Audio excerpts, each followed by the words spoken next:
Assalamu alaikum warahmatullahi wabarakatuh.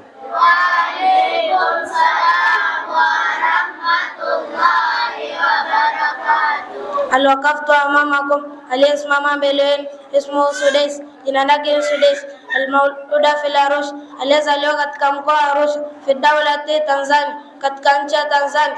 Ahbabtu an ulqiya ilaykum fiqh, napenda kuwasomeni somo la fiqh. Almadatul fiqh, somo la fiqh. As-salatu wa fadluha, swala na fadhila zake. As-salatu hiya rukni min arkani al-islam khamsa, swala naye ni nguzo ya pili katika nguzo tano za Kiislamu. Wa hiya awwalu ma yuhassabu an-nulab, hakika jambo la kwanza atakalohesabiwa mja yaumal qiyama, siku ya kiyama.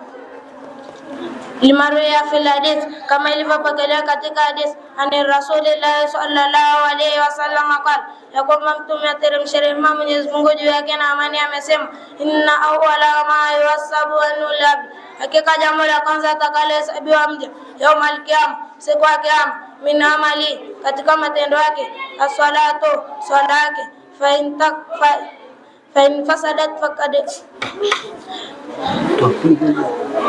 fasadat faqad khaba wasir, na kikoto swala yake ni mbovu kama angamia na amepata hasara. Kwanza, assalamu alaikum warahmatullahi wabarakatuh. Wa alaikum salam.